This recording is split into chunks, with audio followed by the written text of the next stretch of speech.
Hey everybody, welcome back to another episode of what is this episode called? A stroke of good misfortunes. And man, I don't even know what episode this is actually. I've done I don't know, probably 10 by now. And today I have my my OT and my hand specialist. We're going to talk about that today. But Miss Meaghan Holmes. And so Meaghan, thank you for taking time out of your day and to spend a little bit of time with us. Yeah, thank you for having me on and being so eloquent and calling me by my correct profession and everything. I appreciate it.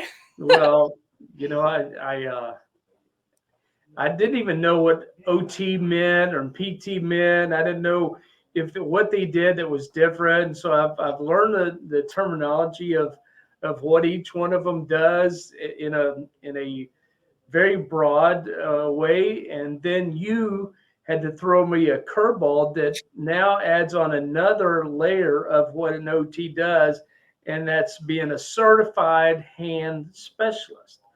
Yes, sir. It's So there's crazy. there's not I won't get into too far of that yet because I want to know, what's the route of becoming a certified hand specialist and all that stuff. So we'll get into that down the road. But uh, anyway, we'll go about 30-40 minutes. And like I told you this morning, actually had a session with Meaghan this morning. And we go twice a week, Tuesdays and Thursdays. Mm-hmm. And she works me out very hard. But I hear that you don't get any better if it doesn't hurt a little bit. And she's always saying, is it a stretch pain or is it a sharp pain? Because we need to know the difference. With your case, yes, we've learned that there's a difference for sure. Yeah, we'll have to get into that too. So anyway, thank you, Meaghan. Yeah, of course. Happy to So be well, good. So I always like to start this podcast off with Meaghan, tell me your story. Where are you from? What have you? I know you're a big volleyball player, D1 school, and so we just want to know your story and what brought you to being a occupational therapist. See, now I get why you say that sometimes these can go longer than an hour because then you jump right in the first question. I'm like, okay, well, how much time do we have? Yeah. So to kind of start from the beginning, I'm originally from Lawrence, Kansas. Was born in Kansas City, grew up there, and essentially kind of grew up always playing volleyball and was really lucky to get a Division I scholarship at the University of Evansville in Evansville, Indiana. And that's kind of where I got my first taste into rehab, like health sciences and PT and OT and stuff like that. I kind of always joke, but it is pretty true across the board, no matter who you ask, that going into a profession like this is kind of comes from an experience base than anything Right. else. So most often than not, if you ask your therapist how they got into the job that they got into, it's because most likely they were a patient themselves at some point. Yeah. Yeah. And that was certainly the case with me. I tore my ACL back my senior year of high school and then had about 2, 3, 4 other knee surgeries after that. Oh Due my to gosh. playing volleyball. Yep, all in the same leg. Excuse me. So definitely got a good look at kind of what the rehab process was like from the patient side of things. Hmm. And I just quickly realized that it was something that I really kind of like clued in, like kind of really got into because it was, to me at the time, it was like, it wasn't working behind a desk. It wasn't sitting in a cubicle. And I grew up with parents that both worked office jobs. And so it was like, nope, that's not for me. I need to be a little bit more kind of active and direct in how I'm helping people. And so this was like, which how much help it helped me and how much it got me back to doing what I wanted to do. Like that was where it was leading me. I was like, that's it, light bulb moment. So got my bachelor's in exercise science from Evansville, went all 4 years, did a pretty awesome volleyball career there, learned a lot, met a lot of really dear friends that are close friends even now, and then went back home and was kind of on the fence a little bit because I had originally wanted to go into PT school. And once I kind of hit my senior year of college and things like that, it wasn't quite exactly what I wanted to do. And I wasn't quite sure. And so you kind of hit that level of just like quarter life crisis of like, I have a degree and I don't know what I want to do with it. Yeah. So I met with a mentor who used to be an old Bible study teacher of mine. And she actually is an occupational therapist that used to work with Rockhurst University in Kansas City and stuff like that. And I just kind of like poured out my heart on her. I was like, I want to help people. I want to get them back to doing what they want to do. I want to like really be engaged in that process and understanding, the person at the center of it all. And she kind of smiled and looked at me and was like, have you ever thought about being an occupational therapist? And the first question out of my mouth was, what is that? And so I went from asking, I have no idea what OT is, what the heck even is this, to a year later, getting selected to KU Hospital's KU Meds program for my master's in occupational therapy. So it was like, okay, I realized I was on the right track, but I was just one letter down from where I wanted to be. So I went, so got my master's, and during my master's program, just really kind of fell in love with the complexity that is the upper extremity rehab process and kind of really understanding just how all of the pieces of our hands and our arms work together. And especially how it interacts with what we do with a daily life and what we do on a daily basis and things like that. And so I did a field work with hand therapy while I was in school, loved every second of it, learned so much. And so when I started to look for jobs, I was like, well, I don't really want to stay in Kansas City because I was like, I'm going to get stuck here if I stay here. So kind of looked around the country at different places. Was too much of a Midwestern girl to really fit in New York or around the East Coast, because I say things like, I'm sorry. Couldn't really vibe really well because I was a grad student, therefore I had no money.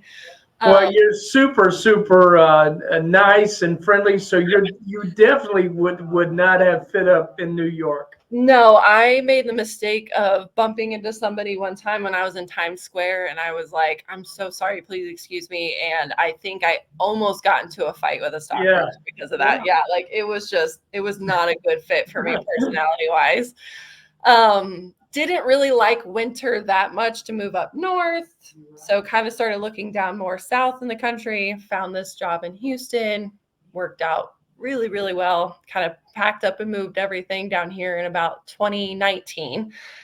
So just in time for the pandemic to hit, right about 6 months later. Wow. You know what, though? I think it must have been God was up there thinking, all right, Mark's going to have this issue in 2021. We need to get Meaghan down there because she's going to take care of Mark and lead him out of this challenge that he's having. So I'm glad whatever brought you down here. Well, he certainly was saying something to me. It is kind of a wild story when I tell people about it, because when I got I flew down here for the in-person interview, just really vibed well with everybody down here, and then flew back, had the job offer waiting for me, and I was like, Really? I don't know. Like, this is like my first job out of grad school. And they always tell you, like, don't take your first job out of grad school and things like that. So I want to sit on it a little bit. And then, like, have you ever heard of that trend, like or that kind of the thing where if somebody mentions a car or somebody mentions a product to you and then you just see it everywhere? Yes.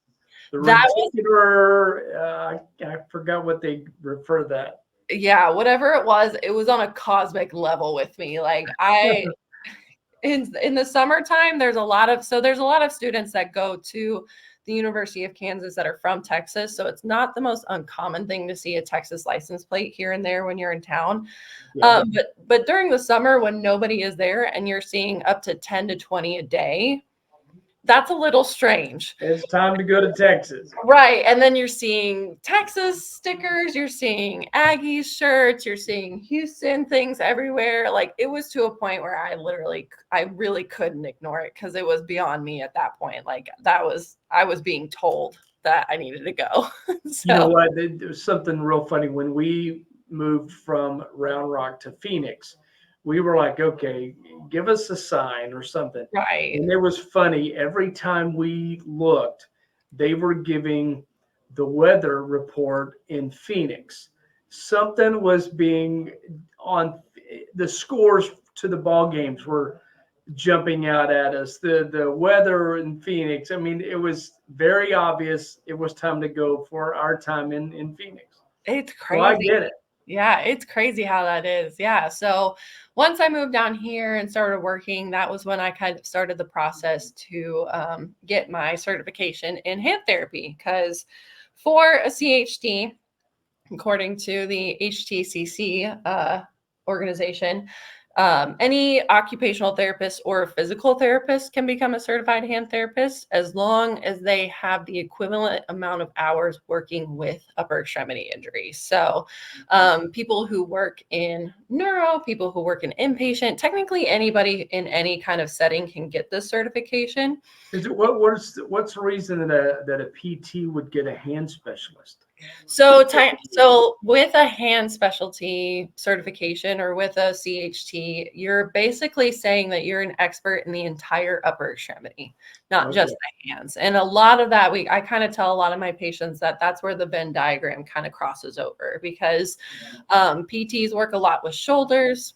A lot of shoulder injuries involve things like the neck, the shoulder blades, that thoracic region of the chest. A lot of those issues can feed into the shoulder, and that's very much a part of what orthopedic physical therapists work on. Yeah. That's also a lot of stuff that I can work on as an occupational therapist. And so a lot of it, you see that kind of that crossover. Now, it is a little bit more popular for OTs to get it because the hand is such a delicate, really difficult to understand area, Yeah. anatomically wise, physiology wise, things like that, that you don't see as many PTs get it, but there are a lot of physical therapists out there that have this certification too. Yeah.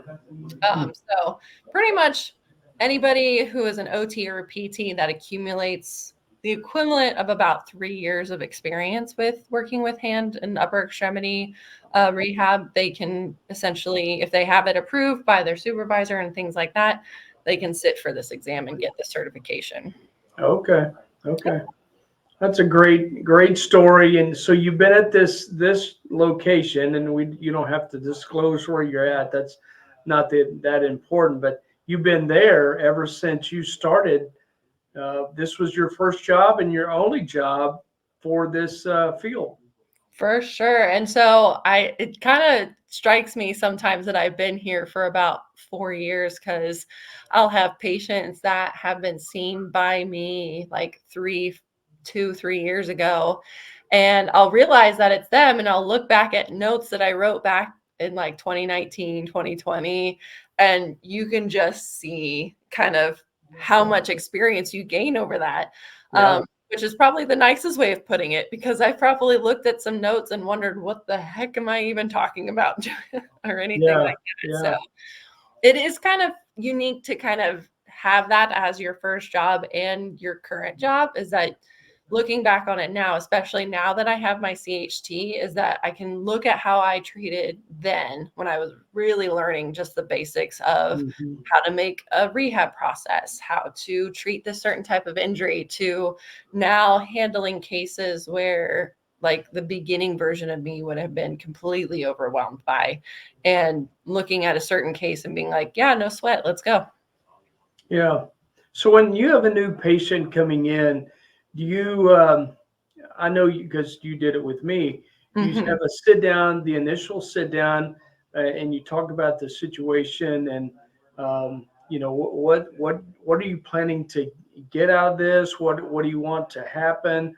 But do you look at, as these appointments are set, do you look at their record to see, all right, this guy had a stroke, this is what we need to do, in a broad sense, or if like mine was a stroke, but do you do a lot of stuff with people that just had a broken hand or a broken shoulder or whatever, right? Well, Yeah. what's the thought process behind someone's journey through rehab with you? So the interesting part is that it can easily feel like it fits into a certain mold when I'm doing rehab with a patient. And yet at the same time, the way that a human body heals always reminds me that there is no one set way to set Yeah. a caseload or set a path of a plan of care. And I was actually just telling a patient this earlier today, but I could have two patients coming in with the exact same injury, exact same surgery, exact same time, and have two of them go in completely different directions. Really? Um, and Because of I, their age or the shape that they may be in, all that plays it, into it, huh? there's so many different factors when you're working with the human body that there's set protocols, there's guidelines that I follow. So like there's technically like timelines that I like to think about when I'm working with a patient of like, okay, so they say if a patient comes in after a trigger finger release or a extensor tendon repair, it's like, okay, if they're at this time of their a healing after their surgery, I should expect them to be doing these certain things. Mhm. Um, but at the very same time, I'm also looking at the kind of goals that this person is wanting to do. So, say somebody wants to go back to golfing, or somebody is like really good into crochet, or they're just trying to get back to work, or they're needing to be able to take care of their children because they got little ones running around, or things like that. And so, I think that's the unique part of where the Occupational Therapist Foundation comes in, because I'm taking the very kind of mathematical, very kind of practical, black and white goals of what the orthopedic side of me is thinking about. And then I'm the very kind of in the very same sense, I'm also looking at all of the goals that are extremely unique to just that person. And Yeah. then trying to find a way to merge those together so that it's really individualized to that patient. So in terms of like the initial evaluation and plan of care, it is very kind of, well, taking range of motion, taking any swelling measurements, grip strength measurements, things like that. But then a lot of it is using, they call it in OT school, and they probably call it in PT school too, but they call it the therapeutic sense of self. You really have to develop that as a clinician. And using your therapeutic sense of self, you're almost doing a second evaluation at the same time to get Hmm. to know that person as within the hour that you have. You have to be able to kind of get to know that person enough to know, okay, this is really valuable to them. This is what's getting in the way. Here's how I can help them get to that point. Yeah. Um, so a lot of times people will kind of tease me a little bit because I'll be so engrossed in kind of what I'm working on and what I'm typing and kind of how I'm thinking about that person, that a lot of times I could find myself working on a case for like 10, 15, 20 minutes over than I should, because I'm finding something else that I think could help that person, or I'm finding Yeah. something else I think could. Well, yeah, and then you got, all the study stuff I mean, there's new ways of doing things that are introduced into your profession all the time, and so you're probably having to read articles that come out and watch new videos that come out, and just a lot of information that gets shared based on the new information that they have received, right? Right. And a lot of times stuff that comes out 5, 10 years from now is going to put stuff that we're doing completely obsolete, because the human body is so complex and is always changing. Our knowledge is always changing. Yeah. And if we are a profession, or if we are kind of a healthcare silo or a piece of healthcare that always stays in one place and doesn't constantly seek out to see, okay, how can we make this easier for a person? How can we make it so that they heal better? Things Yeah. like that, then we're going to find ourselves in a lot of trouble with some of our patients because a lot of that stuff does take a little bit of creative thinking to help them get to where they need to go. Yeah. Do you enjoy working more with orthopedic situations, or I don't know how many stroke victims that you've worked on, but you've Mhm. done a phenomenal job with my situation.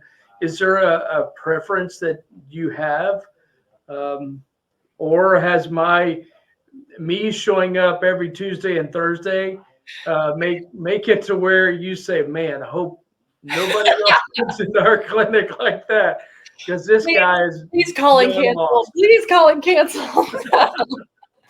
No, so kind of where I dream the most of having my career in life is working it with kids.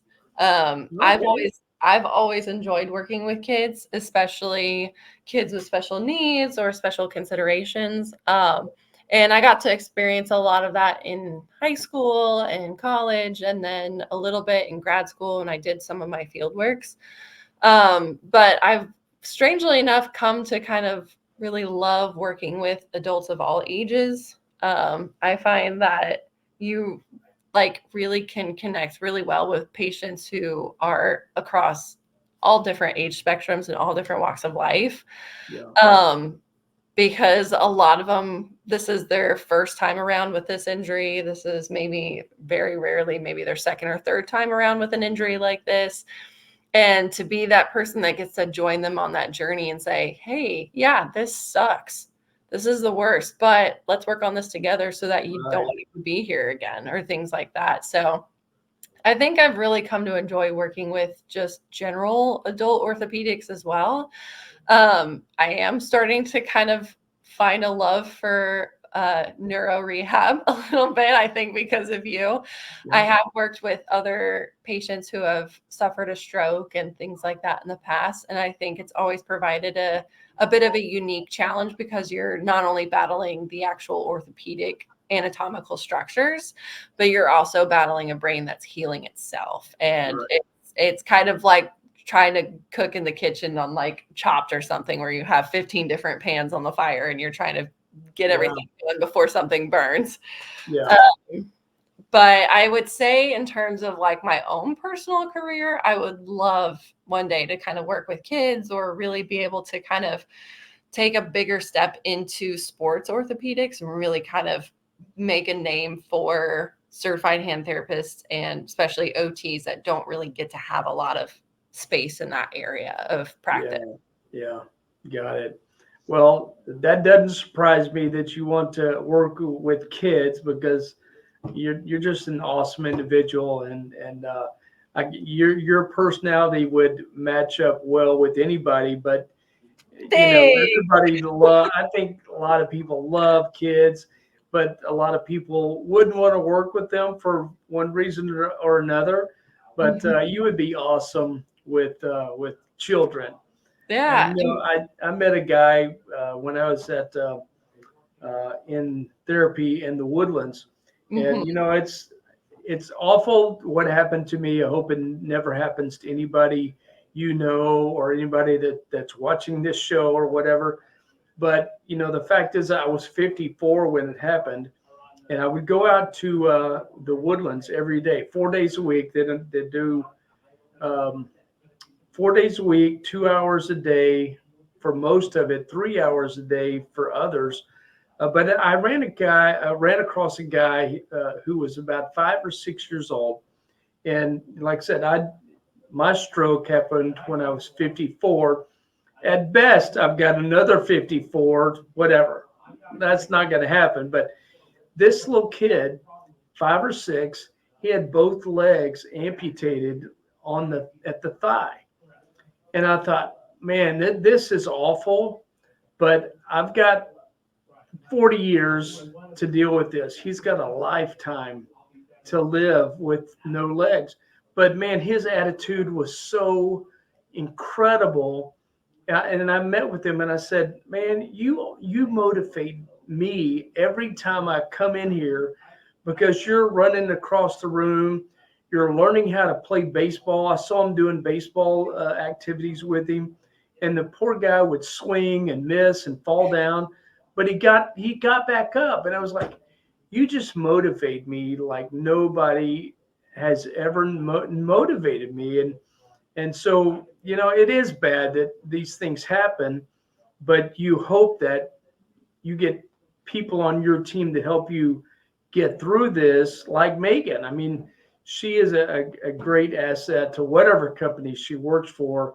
And man, if you could get a hold of children when they're young, you would have an unbelievable impact on their life as a whole.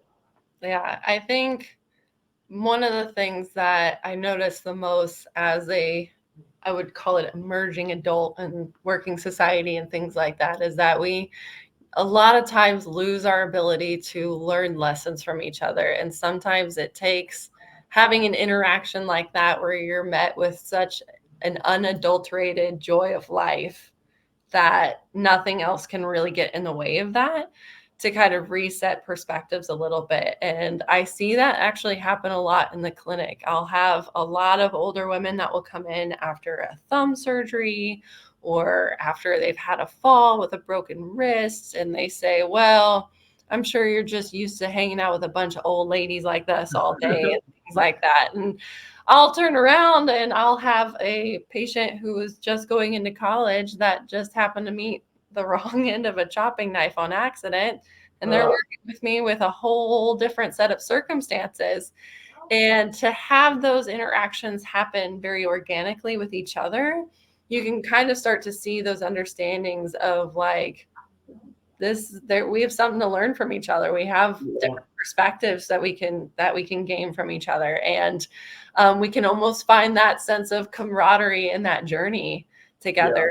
Of like, I hear it all the time. I almost want to make a joke of like, am I really a torturer enough that y'all talk like you're in a prison of like, what are you in here for? Or like, what are you in here for? Right. But it does create almost that sense of community. And then within that, you learn so much about kind of how other people are handling their own injuries. And you can really start to gain a perspective on kind of where you're at in your own healing journey. There's a lot of people that will come in very depressed. It's a depressing kind of time in their life. They can't do a lot with their hand. They're having trouble. They're having a lot of pain. Some of them are fresh out of the surgery room, so they are kind of confused on what the process looks like next and things like that. So you can find yourself in a pretty dark place in that situation. And they don't know how long it's going to take. Exactly. And so to be able to sit with somebody who can explain all that to you, really kind of set those goals in motion of like, hey, let's just work on being able to put on a pair of earrings with our hand, or, hey, let's be able to, lift a carton of milk to help our husband put the groceries away, or things like that. Learning to kind of working with that patient, and then allowing those patients to kind of help each other in that sense of shifting those perspectives around. You get a lot of people who, strangely enough, are smiling when they leave my sessions because they feel a little bit more optimistic. That does not surprise me. Doesn't surprise me at all. I mean, I try and make it a fun environment for people, but I think a lot of it is, and you see that a lot working with kids too, is that like they're so just in tune with their own joy and being able to find like, oh wow, I can actually play with my video games again, or I can do this again. And they don't have those setbacks that a lot of us adults have, because I mean, quite frankly, we've had a little bit more life experience where we've had those difficulties and struggles. And while a lot of kids, on the other hand, they're like, okay, well, this is what life is like for me now. This might suck later on, but right now I want to go play with my friends. How do I do that? Let's go. Let's go with my mom or something like that. Yeah, it's so important that the state of your mind and your attitude does a lot in regards to how you're going to recover, if you're going to recover. I'm not a hey, we can just think about it and it's going to happen. You do have to work at Yeah. whatever Meaghan tells you to do. But if you walk in there with a horrible attitude, you're probably going to have a horrible time, whether Meaghan's making you laugh or not. And it's the state of your mind. And you know, like this morning, I was showing you the video of Luke, and Mhm. you've showed me pictures of Juniper, and it's like, man, those little babies and kids can change your state of mind immediately. I mean, instantly it happens when you look at them and you hear them laugh and you see them walk across the floor. And the girl that walked across the floor this morning with her wedding dress on, like, how God, can so you cute. how can you not smile when you see something like that? Yeah, no, it's a wonderful thing to witness. And a lot of times that's kind of where a lot of people in pediatrics sometimes are a little bit different than those who don't work in pediatrics. So kind of to go back to what you said, a lot of people will look at somebody who is a pediatric nurse or works in rehab with kids or things like that and says, I don't know how you can do that. That just seems so sad. And for a lot of these kids, yeah, they're kind of surrounded by all these adults who are just very sad about their circumstances Yeah. and things like that. And so for me, I've kind of always wanted to be in that environment because if all these adults are around them telling them how sad it is that they can't do this, or how sad it is that their parents are going to struggle with teaching them that, or this and that, if there's at least one person in there that's like, yeah, this isn't the really best situation for us, but we can figure out a different way. Yeah, here's where we are. Here's where we want to go, and here's what you have to do in order to get to where you want to go. And Right. yeah, but it's so awesome to have someone like you that tells you, hey, this is what you need to do when you're not here. And I will text Meaghan when I'm because I have to cancel from time to time due to weather during the winter or maybe rain. So Mhm. I'll text her and say I can't make it today, but I promise to do my exercises. But Oh yeah, anyway, that's all I can ask from people is that they at least give it an honest try, because I think they surprise themselves. do you have a lot of people that just cancel and never even show up again? I mean, Is that is I that a had big one today. challenge for you Oh, I had today? one today. Oh yeah. It's a pretty recurrent thing in therapy. I think it's constantly something that all of rehab sciences are kind of studying and looking into to see kind of, okay, why does this always happen? How can we study patient care, patient statistics to see, okay, what are kind of the main causes, or how do we kind of prevent that? There's a lot of terms that we use in research where it's like patient compliance or attendance compliance, a lot of things like Mhm. that. They actually have a lot of studies that they look into things like that to try and prevent that fallout and prevent that kind of um, discompliance or like in compliance with their exercises or things like Yeah. that. And I mean, personally, from my perspective, I I had a lot of struggles with that starting out as a professional, because you go out to help people and you really want to go above and beyond to really get them where they want to go. And then you get met with a couple of patients who are just not They doing won't what they have anything to do with it.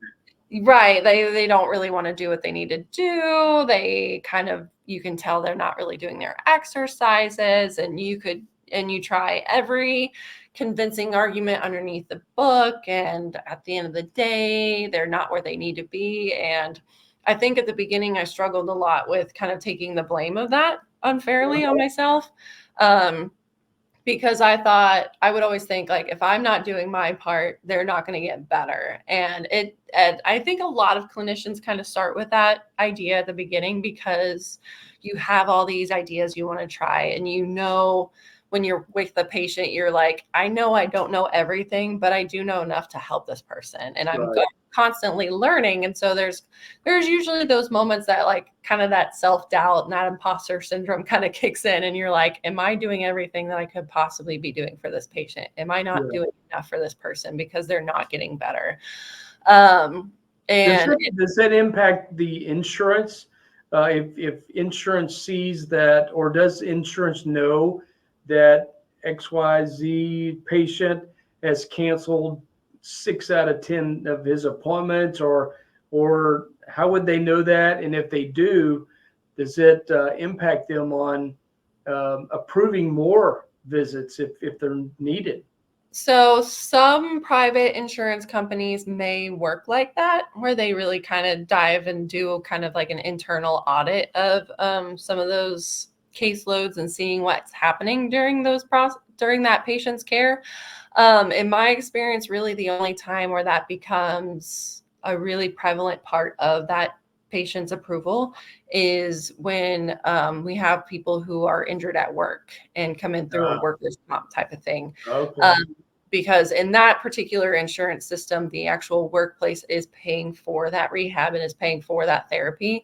And so they typically are kind of paying very close attention to how that patient is complying with said therapy sessions, because they are essentially being paid to come to therapy. And so when they have those patients who may skip out on a couple of sessions or may just stop showing up completely, and then work comp comes in and says, okay, where has this patient been? What's their care plan? That's where that paperwork kind of comes back in and says, well, they were here for a couple sessions. Therapists didn't really notice they were doing what they should be doing because they're showing this motion or they're showing this grip strength or things like that, putting it very objectively. Because with those types of things, that's where you can kind of find yourself in a little bit of hot water if you word things a little bit too subjectively with that type of stuff. And then they then can turn to the patient in question and say, okay, we have all this, what's going on? Right. So in terms of insurance, it really only pans out in that way for a couple of situations, but you also have family members who are asking like, okay, why is this person not getting better? Or you may have a surgeon who was hoping for a different outcome for that certain patient or things like that. And so you get a lot of factors that can kind of pile in. And for a long time for me, it kind of turned into those expectations of like who I was as a person and as a therapist. And that became a big struggle for me at the beginning, which I think is probably true for a lot of clinicians that go into this field, because we care so much about who we care for that a lot of the times our own care kind of goes to the wayside. And so over time and through experience and working with a lot of different people like that, I kind of learned how to really kind of set those internal boundaries of when I have a patient that's either being really kind of flaky or really kind of difficult in terms of coming to therapy or being able to do the things that they need to do, I can say that's really, I can kind of take a step back and know that I'm doing what I need to be doing. Yeah. And I can show that if I need to. And at the end of the day, one of the things I think that one of my mentors said to me the most that helped a lot was, at the end of the day, it's not your hand. It's not your arm, because you know, as a person, as I know as a person, that if something happened to my hand or my arm, I would want to do everything possible in order to get it back to where it needs to be. And I think keeping that in mind when I was in those kind of more difficult situations, it was a little bit easier for me to kind of be able to mentally take a step back and not put as much pressure on myself about it. Yeah, that makes sense. Well, I want to circle back on becoming a certified hand specialist, because I know you put a lot of work into that, and so I want you to be able to tell us, what that process is, in case anybody that's watching this is in OT and they want to, be a certified hand specialist, because you studied long and hard for that designation. So walk us through getting that and the process of getting it. So if there is anybody who watches the show that is in OT or PT and is wanting to go get this certification, I will have you kind of remember the studies that you did in order to get your initial certification in OT and kind of pass your boards. And then put that about times 1,000 and then come back to me and see if you want to get. No, I'm going to beat that out. We don't want to discourage people. No, it is.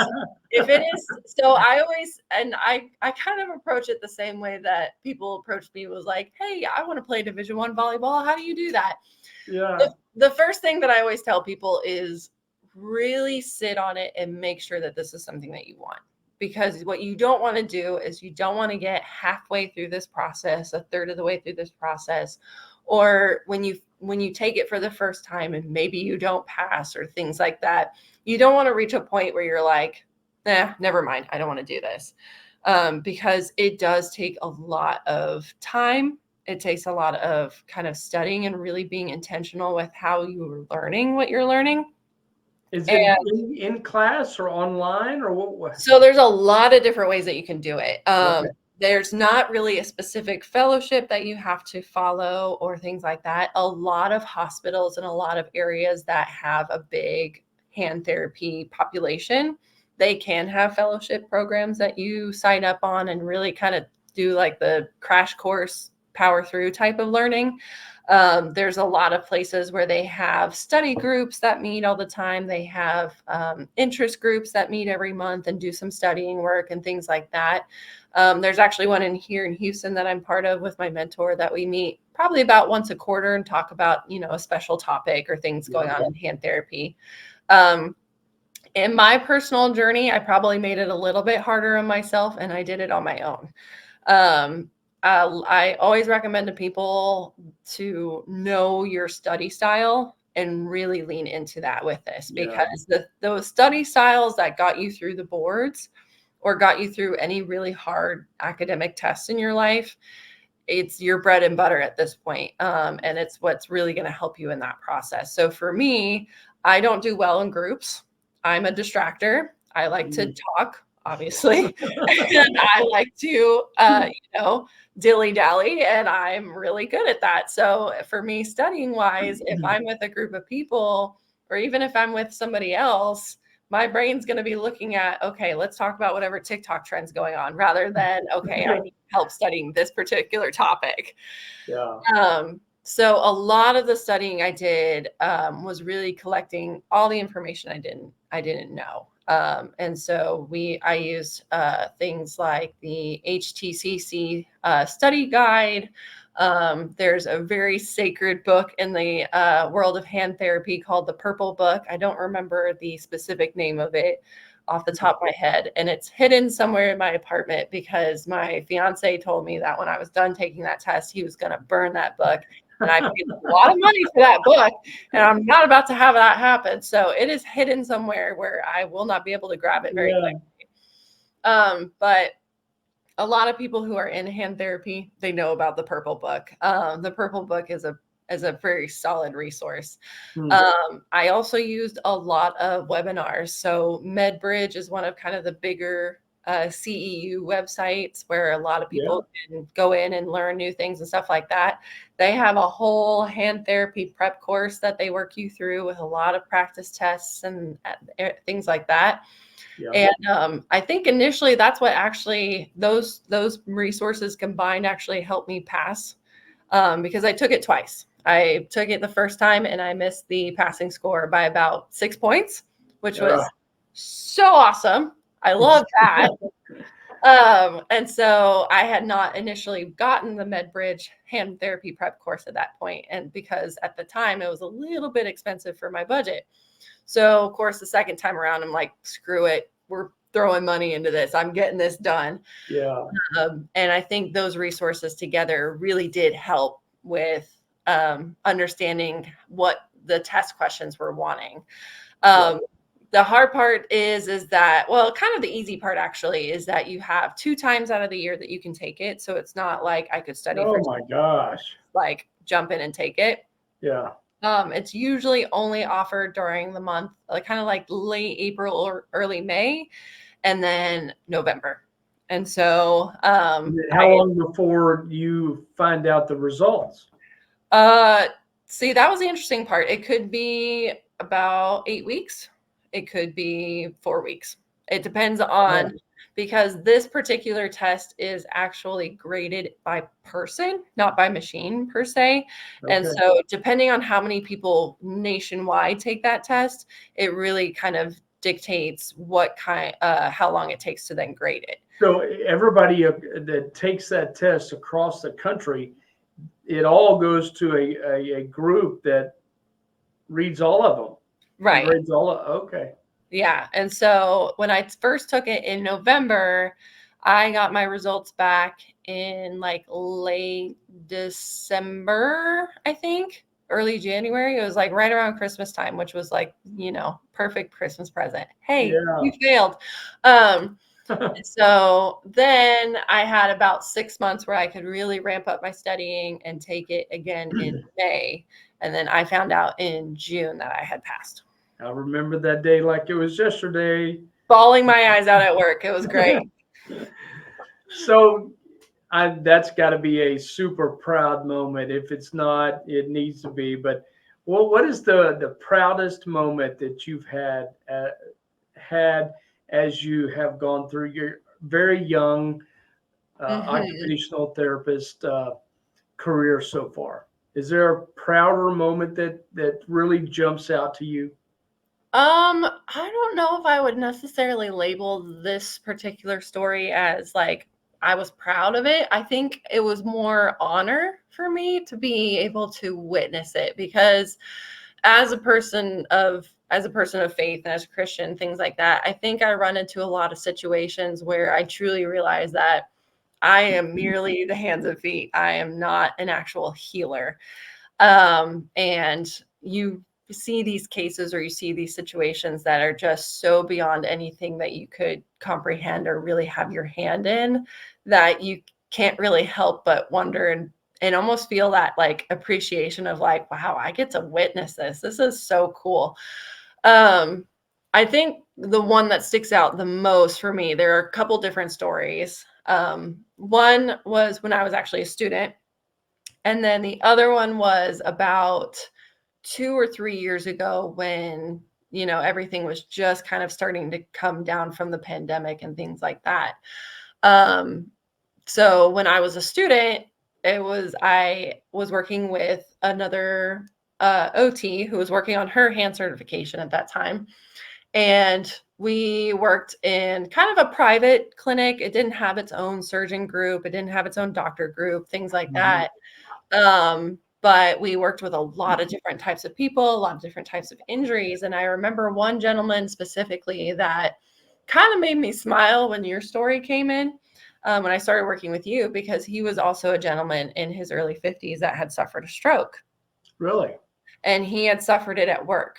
So it was technically a work comp injury. And for a while, his type of stroke was a little bit different than yours. His was kind of more motor based in terms of his hands and his feet. So he could move his shoulder, his elbow, everything else. But in terms of actually writing with a pencil or holding on to stuff, there was just nothing there. But he was a lot like you, very easygoing, very joyful to work with. I think he would work with us for an hour, and then we'll work with PT for an hour, where he would always come and try and get us to save him from the PT because they were making him do a grapevine across the clinic for balance, and he used to always hate it.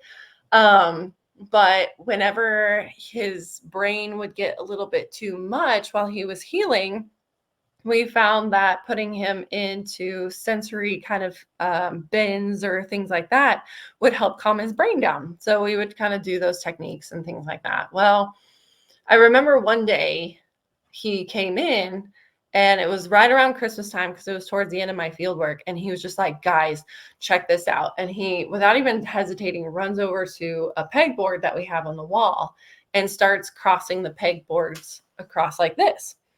Now, that was one of his exercises, but with the way that his stroke was healing itself, anytime his arm or his hand would cross the midline part of his body, he would immediately start shaking. Like he would not be able to hold himself steady. Yeah. And he would It's shaking his whole body or shaking like his his whole body would just start shaking. Like really? he would just have a really hard time staying in control of his body motions when his hand would cross over. And Yeah. that was kind of what we were expecting to see. But when he ran in that day, he was just like, no shaking, no, nothing's happening. And he's just like, there's already tears of joy running down his face. He's like, it's a miracle, da da da da da. And I'm in awe watching all this. And I think my supervisor at the time probably had the better idea. And she stopped and she goes, okay, what happened this morning? Yeah. Um, and he goes on to tell us, well, he was working on his exercises while he was in the shower and he felt like a little pop, like somebody popped him back the head with a kickball. And Yeah. then I may be a student who doesn't know a whole lot about brains and neuro at the time, but I do know that if you've had a stroke that was caused by a blood clot and you feel a pop in the back of your head, That may not be a good that sign. may not be a good thing. So, we kind of stopped everything. We're like, we're not trying to like steal your joy here, but you need to go to the doctor. So, we got him to the doctor, and thankfully, like the blood clot that had, because that's what happened essentially. Like the blood clot finally just gave way and popped loose.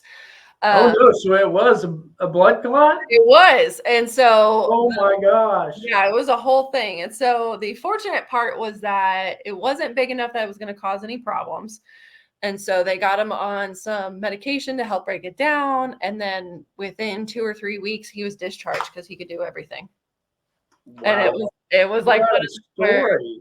watching that story unfold in front of me, it was like, yeah, no, we had no part in this. Like that was all God there. Um, The one that I think probably still blows me away was one of my wound care patients that I had a couple of years ago. So he was originally from Central America and was coming to the United States to help his brother while his brother was building a house here. And was helping him build a fence, and one thing led to another. And as I've learned that most men here in Houston have done, there is no guards on those table saws. So if you like to enjoy this show and you want to have a helpful CHT hint to keep you from coming into my clinic, put a dang protector on those table saws. Yeah. Oh my gosh. I can just imagine where this story is going. Yeah, so his middle finger and his ring finger were impacted, and his ring finger was actually healing pretty well. But there were parts on his middle finger that were not getting any blood flow whatsoever. And he would come into the clinic, and essentially that finger was dying right in front of us. It was black. This was during the time where we still had to wear the masks. And I think it was one of the very few times I was glad that I did. Yeah. Because dying flesh certainly has a smell, and it would permeate, and it was definitely like I would gag a little bit, which I was able to hide behind the mask, thankfully. But Yeah. this individual was in his early 20s, and the doctor wanted to amputate. And when you're that young and you have that much of your life ahead of you, you don't want to do that. You don't want to cut the finger off. And it was very much kind of like I have no idea what I'm going to tell this gentleman when he comes in, because the doctor wants to do this. I'm seeing this. I don't want to have to be the one that tells him that this is where this path is leading, that it's probably going to have to get amputated and things like that. And so I think at one point the doctor and I were emailing back and forth, and he was like, is there any way you can convince him that this is what has to be done? And I was like, I don't want to, but I will try and talk with him and see where we come. But just give us another week to just see what happens. Yeah. And then if that's the case, he'll be a little bit more ready at that point to consider. And all of a sudden, I see a doctor's note from him seeing the doctor a week or so later. And by some, and I can really only call it a miracle at this point because that's what it was, that finger started getting blood flow in that area again. Wow. There was no dying tissue. There was some that they had to basically kind of cauterize and debride off, but there was no need to have an amputation in that area. And within another week, his hand was completely healed, albeit a little bit of chunks missing here and there, obviously, but he had his whole finger and he was able to go back home with his family without having to have it amputated. And look at you. If you had not asked for give me just one more week to see what we can do, he would be fingerless. Yeah, He that would was be missing a finger. that was probably the one time that I think kind of human emotion kind of went beyond the language Yeah. barrier because this gentleman wasn't very fluent in English. I'm about as fluent in Spanish as a crayon. And so it was a lot of kind of that trying to figure things out together with one of his family members interpreting for us. And Yeah. so the one of the memories that I have most distinctly of that moment was actually when he discharged from my care, and I didn't need his brother or his sister-in-law's help to see like just how happy he was and how grateful he was that his finger was back to where he wanted it to be. Yeah. God, this has to be one of the most rewarding things that you ever had.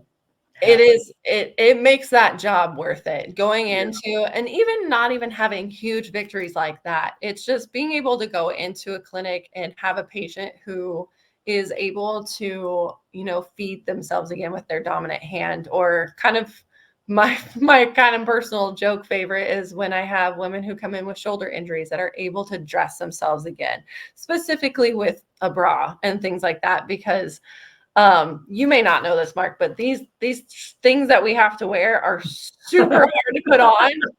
And when you have a shoulder injury, like it's rough. And so able to have that ability again, like any woman can tell you, that's a huge victory for us. So it's not even the big victories. It's the small ones that make this job worth it every day. I think you just gave me a question to ask my uncle, where my aunt had a stroke. And I'm going to ask him next week, hey, did you have to help do this? It's in that fine print of the marriage vows. Funny. Okay. Fine print. You got to read into it, but it's there. That is a great segue. We are at 57 minutes, believe it or not. And that's a great segue. And I'm going to let you finish up with some really great news that's coming out in the next year, because you're just an amazing person. You're dating an amazing guy that is working for Katy ISD. So tell us what's coming up, and then there you go. I'm not saying I've been kind of flashing it around on the camera. I was taught. I think I was telling one of the stories earlier, and I saw it on the camera. I was like, "Oh, it kind of looks good from this angle." Okay. Yeah. So, my boyfriend, now fiance, we recently got engaged at the end of December, so it's been about a month now. I think I can just now start to say the word fiance without feeling weird about it. Yeah. But we have our wedding planned for this November. So a lot of good stress, but a lot of fun planning that goes into that. Along with all the work of being a certified hand therapist and things like that. So we have all that kind of planned ahead of us. And you're having it where? Well, we are doing kind of a destination wedding. We're going to more of kind of like the foothills of the Appalachian Mountains in Kentucky. We're both from Kansas, so we know Kansas is not really the prettiest place in November.